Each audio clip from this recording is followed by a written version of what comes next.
Welcome to the Microsoft IT Pro Podcast, a show about Office 365, Azure, and the IT Pro and end user side of life. Each week, we'll discuss a different topic or recent news related to Office 365 and Azure and how it relates to you as an IT Pro. The MS IT Pro Podcast is never longer than 30 minutes, so let's get started. How's it going today, Scott? Well, the sun is back out and Irma has moved on and life's okay. Yeah, you didn't get blown out into the ocean or blown, I guess, up into Georgia with that south wind. Yeah, no, not too bad. My wife did want to take like a kayak or a paddleboard out, and it was a struggle or exercise and frustration to get her to recognize that was not a smart idea. Yeah, well, she could have come to our house. Our cul-de-sac had 2 feet of water in it. Fortunately, none of it made it up into our house, but you could have easily paddleboarded around the end of our road. Well, that's when you take the little RC boats and things like that out and you have a good time. You get more room than the pool. That would have been fun. But yep, all dried up around here too. We didn't sustain any major damage. So you want to dive into, before we dive into this topic, this will be the last episode that goes out before Ignite. So another plug for Ignite. Scott and I, we will both be there all week. So anybody that's going to be at Ignite, come find us. Come chat with us. We've got lots of stickers. I have 200 new stickers. So Scott and I will both have some. So you can find either one of us to get a sticker. And then we'll be doing our podcast live. So we kind of confirmed some of the details. Thursday of Ignite, I don't know what the date is, the 27th or 28th, whatever that Thursday is, we will be live from 1 p.m. to 2 p.m. Eastern Standard Time, Eastern Daylight Time. I know there's a slight difference there, but we will be streaming live on YouTube. So you can go find the event already on our YouTube channel. There's a link to it in the show notes from last week. We'll put another link to it this week. So if you're not going to be at Ignite, you get a chance to actually see us. Watch us live on YouTube. If you're going to be at Ignite, there's some seating there too. I think we can fit up to 100 people. So come check us out. Watch us record the podcast. It should be a good time. Yeah, it'll be very interesting. I just have to warn everybody up front. I have a face for radio, so that might break the Channel 9 cameras. We could put makeup. Did you ever want to wear makeup? Maybe they do our own makeup and stuff. Yeah, I have lots of aspirations in life, but I do have my own bounds and limits. So, and along that line, it'll be a little bit longer one. So that'll be an hour-long recording. So if anybody has questions they would like us to answer or any specific topic you want us to talk about, we'll obviously be covering a lot of the news out of Ignite, but we're up for some feedback too on what you guys want to hear about in that hour. So let us know. Yeah, I'm really looking forward to it. Should be a good time. All right. So enough about that. What's our topic for today? We are going to talk about one of your favorites and dive a little bit into work management, maybe work management light, task management, all those little fun things that come along in our E3s and E5s with this thing called Microsoft Planner. So, and by favorite, you mean one of my frustrations? Yeah, something like that. It's kind of like how much I love Windows laptops, It's all in the same vein. Yeah, we should just have a rant episode where we can just rant for a half hour about our frustrations with Microsoft products. This might turn into one of them. So we should probably get the warm, fluffy stuff out of the way first, right? So kind of what Planner is, where it sits, SKUs it's available in, all that good stuff. And then we can kind of talk a little bit more about how it works and what it really is and foibles and all that other stuff. How's that sound? That sounds good to me. So what is it? Where is it available? So Planner is available in E3s and E5s. You can correct me if I'm wrong there. I'm not sure if it's in the E1s. It might be. I was going to say, I think it's in the E1s. I think it's in the enterprise. It may even be in the business plans. Yeah, it changes day to day. But, so Planner is effectively, it kind of sits in the middle between something like a SharePoint task list and, kind of on the really task management light side of the spectrum and something a little more heavy-handed like Microsoft Project, right? Full-blown resourcing and workforce management. So Microsoft positions it as a work management product and really around teamwork and teamwork task management. So, their official description says, hey, we're going to take the chaos out of teamwork and help you get more done. So Planner is all about creating tasks and being able to associate data with those tasks, right? Being able to share files, maybe chat about what you're working on, get updates on progress, be able to set some kind of light statusing, right? So not started, in progress, completed, things like that. It sits off to the side and it is pinned on top of Office 365 groups. So it's using groups as the membership construct to push things through, which means when you create a plan, you go and say new plan, you're actually creating an Office 365 group. So you're getting a shared inbox, you're getting that OneNote notebook, you're getting the shared calendar, and you're getting the SharePoint site that sits behind it as well, which ultimately becomes kind of the storage mechanism for a lot of this metadata, right? So if I have a task in Planner and I go ahead and say I want to attach a file to it, that file gets uploaded to the SharePoint site that's associated with the Office 365 group that's associated with the Planner plan. But because you do get a new group every time you create a new plan, it's a little bit weird, right? You can get kind of membership fatigue and some other things that come along in the side there. Interestingly, because it's pinned on top of groups and it's not SharePoint and it's not Exchange and it's not Skype and it's not like one of like those kind of core workloads, it doesn't even fall into things like the service description that we've talked about in the past. It just kind of is and hangs out there in the ether. It's definitely kind of bizarre in that respect because, like you said, it ties all of those together. One thing to be aware of too, like you said, that interaction between groups, and I know this is something I ran into, is before I mentioned one of my clients, they actually restrict who can create groups because they don't want all these random SharePoint sites popping up and everything that gets created when you create a group. So they limited creation of groups to a set group of people within the organization. Well, that means if somebody wants to use Planner for maybe a small project they're working on or just spin up a plan for something that's going on, they actually cannot do it because by blocking that creation of groups, you're in turn blocking creation of new plans because it relies on that group construct underneath it to actually create that new plan. Yeah. And then some of this stuff is weirdly broken or weirdly tied together because it's not always cohesive when other things that are built on top of groups comes out. So take something like Teams, right? So when I create a Microsoft team, I'm also creating an Office 365 group and an underpinning thing. So if I just create pure Planner plans and I say new plan, new plan, new plan, I'm always going to have a new group. But if I create a Microsoft team and then I go through that team and I start creating plans, I can actually have multiple plans associated with a team, but I can only access them through Teams. They don't manifest over in Planner themselves. Because why would they, right? Like just weird. That wouldn't make any sense for planners that you created in Planner to actually show up in Planner. I mean, it's silly. I know one thing some of my clients have actually done too is because of that, they will go through and as you create those different channels within a team, you can't associate those to existing plans. So they get a plan created, then create a team, and then go associate that plan with all the different channels and do some goofy stuff like that. It works really great until somebody that's an owner of that team goes in and creates another channel and decides they want a Planner plan and doesn't realize all of that. And now you just have a Planner mess. I thought Planner was supposed to like reduce chaos and help us work better as a team. That's what the description says. Well, it is. We created tasks on how to do all of that in Planner. So you use Planner to figure out how to actually create Planner plans? I don't know. A little bit of inception, right? So yeah, just take whatever your token is with you. You'll be just fine.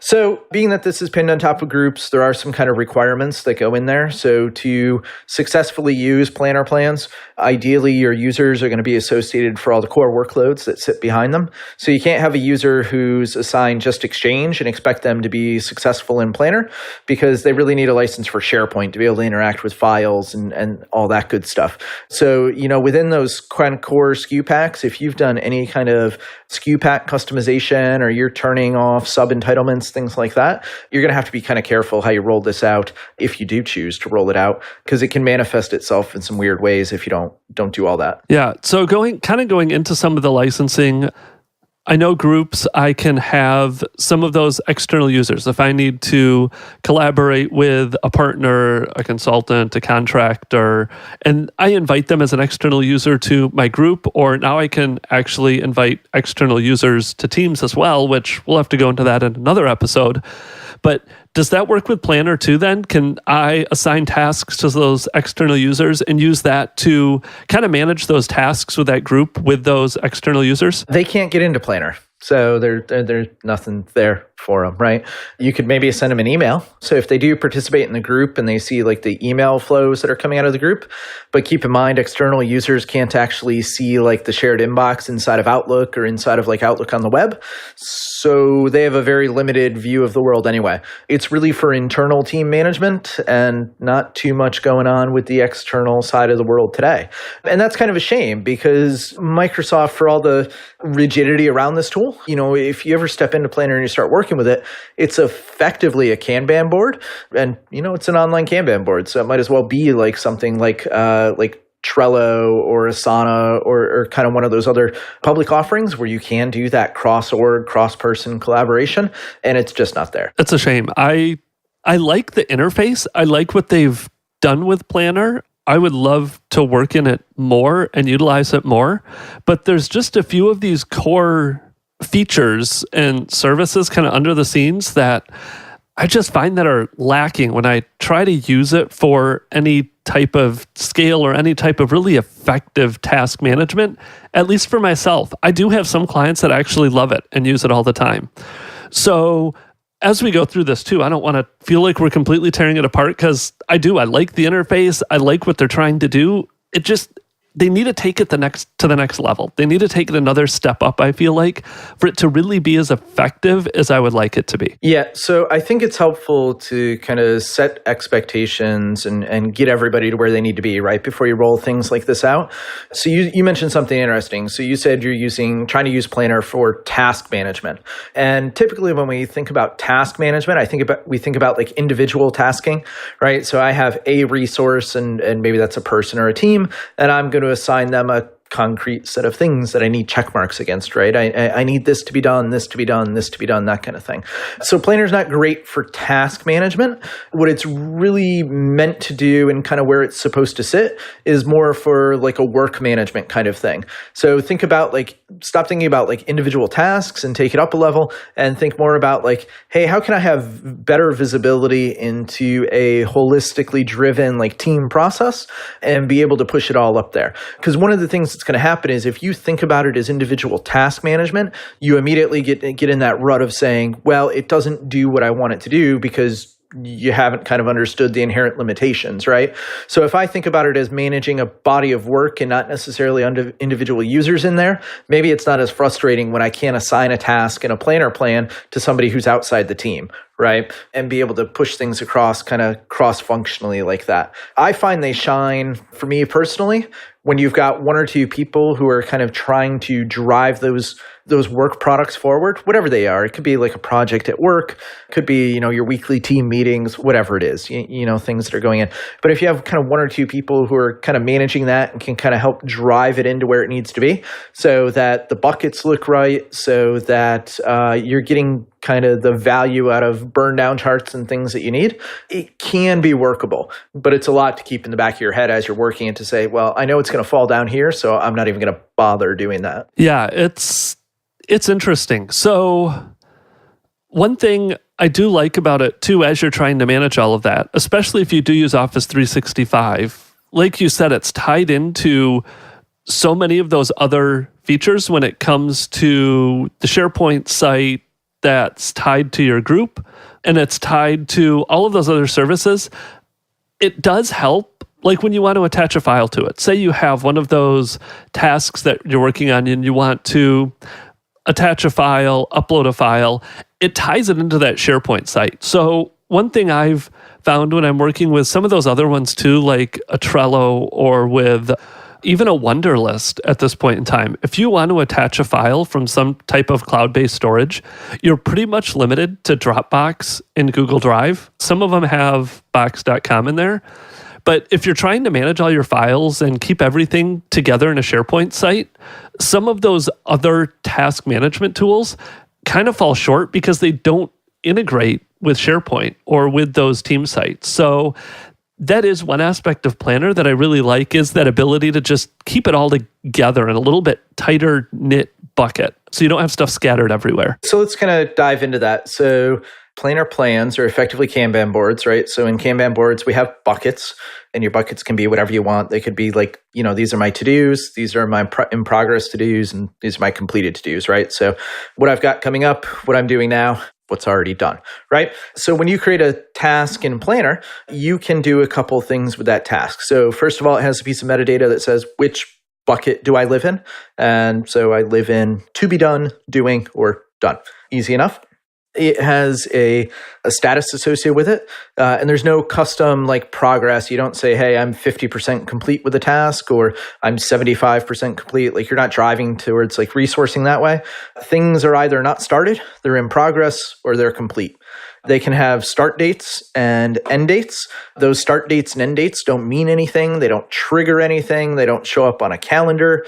You're not going to get automated alerted when things go past a due date. They're just there to help you kind of, again, manage that overall work stream, whatever it might be. And then you get down into some of the things. So you mentioned being able to go ahead and associate files. So you can have one or more attachments associated with a Planner task. An attachment can be a file that you upload from your PC, and then it gets stored in SharePoint. It can be an existing file that already exists in the SharePoint group, the group team site that's associated with that Planner plan. Or it can also just be a link. So a pinned in URL, things like that, which can be super helpful in a bunch of contexts as well. And then you've got comments. Anytime you make a comment in a Planner task, those comments go back and, they populate into the shared inbox so everybody can see what happens on them and kind of what's going on and driving in there. You can also do some kind of light checklists and things like that. And then what else? I'm missing one other thing. Labels. Assigning. Oh, yeah. Labels and assigning. So you can have custom labels, effectively color code my cards, right? So maybe based on a particular board that I'm in or bucket that I'm in, I want to see things organized kind of based on a label or a color. And then assigning to resources. So you can assign to members of your Office 365 group.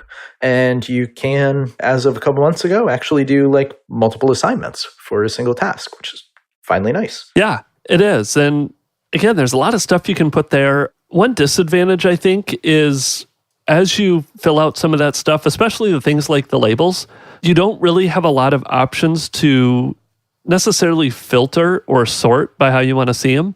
They have some pre-built ones in there where you can group them by bucket, you can group them by assigned to, you can group them by progress, but you can't really choose, at least I haven't been able to figure out a way to choose and say, show me only the tasks that are labeled a certain way. Or even within a plan, show me just tasks that are overdue or just tasks that haven't been started yet, to kind of filter that down to just give you a little bit smaller view of that based on what you see. I kind of think of SharePoint lists, how you can filter on some of that metadata. The Planner plan doesn't really have any of that filtering or custom views in it yet. Yeah, that's because every single one of those things you just asked for does not exist. One can hope. And it's not there. So again, I think that's about recognizing limitations, right? So where I could go into a SharePoint task list or a Wonder list or something like that, and maybe do an export out into another data format, give me a CSV or an Excel file or things like that. And if I can't munge the view inside of that tool, I'll do it myself to get to where I need to be. All that data that lives within a Planner plan. So what buckets, what tasks, who they're assigned to, due dates, all those kinds of things, only accessible through Planner and through that kind of canned experience. So if the option doesn't exist there, then sorry, you're kind of just out of luck, right? To be able to go in and figure out, some of those things that you were asking for. Yep. All right. So we have a few more topics around this to dive into. Let's take a quick break, get a word in from our great sponsor from BitWizards, and we'll be right back. We'd like to thank BitWizards for sponsoring the Microsoft Cloud IT Pro podcast. They've won Florida Trend Magazine's Best Companies to Work For 8 years running and have been a Microsoft Gold partner since 2001. Nobody loves Azure like BitWizards.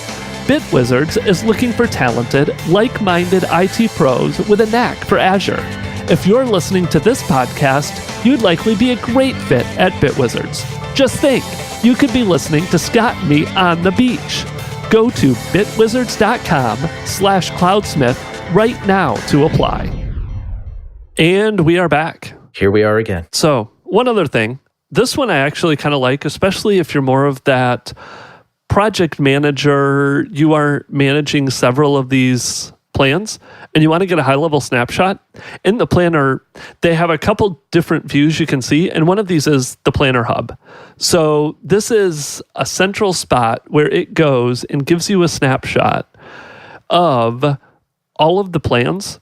Your favorite plans will show up at the top. So this is groups, plans you've favorited, and it gives you a nice little graph where it'll show you how many tasks you have left and a kind of a pie chart. So it'll say you have 0 tasks left, you have 5 tasks left, you have 9 tasks left. And then it also gives you, okay, I have so many tasks not started, so many in progress, so many late, and so many completed. So if you're managing a bunch of these, you can go there and get a really quick snapshot of, I don't know, on mine I have 12 or 13 different ones that shows you the status of where all of those are. If you have a certain plan that has a whole bunch of tasks late or a bunch that haven't started yet, and then down at the bottom, it'll give you links, tiles to get to all your other plans. So again, this view can be really nice to just get. Another one of my views that does help is My Tasks. So, well, we said you couldn't do any sorting necessarily within the plan to see just your tasks. You do have a My Tasks view where it gives you a roll-up of every task assigned to you across all of the plans. And then it groups them into 3 buckets. So you have a big list of your not started, of your in progress, and of your completed. And it does let you sort those in that view. So you can easily click on a task, drag it, move it up and down. So it does help you as you rolling up all of your plans across all of your tasks across all of the plans to help you be able to prioritize it a little bit. If you want to work from the top down, bottom up, you can rearrange your tasks to give you a good view to work from as you're working on different tasks throughout the day. Yeah, and that's very much, so I want people to recognize the word that you said a bunch in there, and that's you. And it's very much a me-driven view of the world, right? So when I come into the hub is meant to be helpful for me, and my view of the hub in my world is going to be different from yours because we might be involved in different groups and different plans and things like that, right? You're also going to see things in the hub because planner plans are pinned on Office 365 groups. So you'll see all your groups in there, whether they have tasks assigned to them or not, right? So that's when you get down into like the tiles at the bottom and you're like, oh, I don't know, which ones am I supposed to be doing? What's going on here? It's a little bit weird. And then you do have that My Tasks thing, which is your kind of consolidated roll up across everything, which can be beneficial. Like, hey, day to day, I participate in, like you said, 12 different groups, and I have potentially tasks assigned in all 12. So how do I get out there? How do I make that happen? What's that look like? That's going to be the view that's going to be your friend. Yep, absolutely. So I know one question that always comes up too is, great, we have Planner, we have it in the browser, I can access it there. Do I have the ability to access this on mobile devices and be able to check off tasks or look at planner plans while I'm on the go? Absolutely. So you've got a couple different options there. So Microsoft released planner apps for iOS and Android, and they're kind of sitting out there and available for everybody. So if you want to go out to the Google Play Store or to the iTunes Store and go into the App Store and go ahead and pull those out, they are published by Microsoft, first party. You know, you just sign in with your username, credential, username, password, and you're up and running. The planner apps, the mobile apps, I found them to be great. They do everything that the website does, right? So if I go into a task inside of a Planner plan on Planner on iOS, for instance, I have access to all of the SEM metadata there. So I can assign those resources, I can complete my checklists, I can add comments, I can view what's going on, I can get in and get into my buckets and see my assigned tasks, all those kinds of things. Freely available, right? Like no cost to download, any of that kind of stuff. And definitely a tool in the toolbox if you're a mobile worker and on the go. Yeah, absolutely. They don't have one for the iPad yet. So if you are on an iPad, go to the website. To be honest, I haven't looked at it a ton. I'm pretty sure the whole thing is responsive, touch-friendly, all of that. So if you're on an iPad, you want to do it, go to the website, which it's actually really easy to remember. It's tasks.office.com.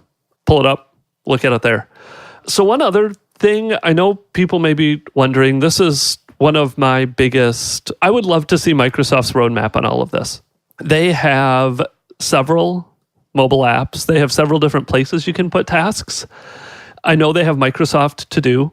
It's going to be a replacement of Wunderlist. It's not there yet. So in the meantime, you have Microsoft To Do, you have Wunderlist, you have the Planner app we just talked about. Right now, those are all very mutually exclusive from each other. There is no integration, there is no overlap. I think I saw on one of the user voices that they are planning to try to tie all of this together at some point in time. Obviously, some point in time is really vague. I would love to have a single mobile app that pulled in my tasks from everywhere. Because then on the desktop side, you can obviously manage tasks in Outlook. You can have SharePoint task lists. You can create tasks in OneNote. Flag an item as a task in there. Obviously, Groups too has a OneNote notebook associated to it. So I think it would be cool is if you were working in a OneNote notebook in your group, that group OneNote notebook, and you set it as a task, it would show up as a task in Planner. Again, you'd just have one mobile app instead of up to 3 of them. Maybe it would pull it into Outlook. Maybe Outlook tasks would come in, but there isn't a great integration story yet. So it can be easy to end up with tasks in a whole bunch of different places. I know people have done some stuff with Flow to try to get tasks to kind of move between the different ones. But that is one thing to be careful of as you're trying to roll this out is there are lots of different places you can do tasks, lots of different ways you can do it. Some have advantages, some are more personal task driven versus the work management ones.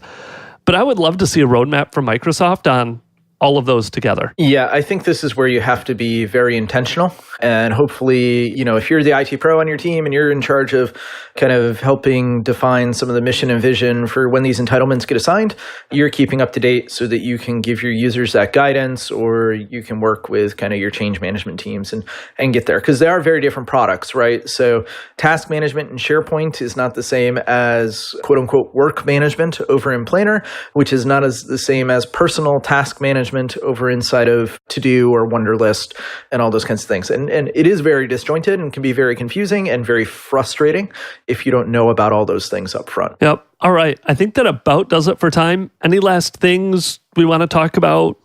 I know you want a quick hit on limitations within Planner. Yeah, let's run through that real quick since they're not published out there. So you want to run down that list real quick? Sure.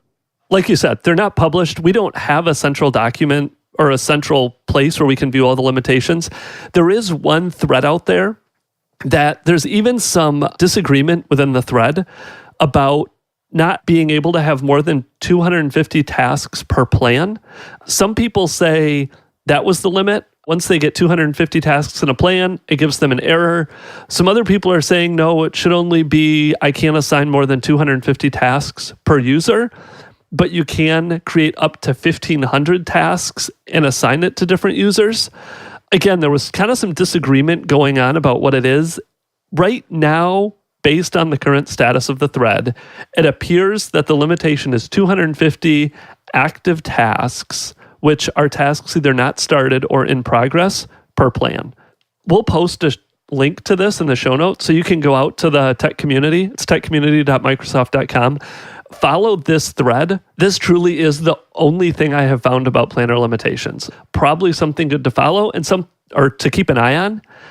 And something you want to think about as you go through that whole planning process is if this is going to be a massive project with a lot of different tasks, probably more than 250, you may want to look at something else. Maybe it's time to look at some of the project server stuff. But again, that's kind of the only limitation I've encountered yet. Yeah, a lot of it is, I think, not being able to have like multiple plans assigned with a group, so group proliferation, and then some of these task limitations within there, right? And how that kind of manifests and grows and turns into what it is. But I had never seen this published before, so I was actually impressed you found this one article because, it's good to have it in one place because there is no service description. There's nothing out there that says, hey, here's what we're contractually obligated to give you from the Microsoft side, because technically there's nothing. Yeah, it's interesting. So with that, I think it wraps us up. Again, if you're going to be at Ignite, come find us. Hit us up on Twitter. That's probably going to be the best way to contact us if you want to meet up, if you want to get a sticker, if you just want to chat.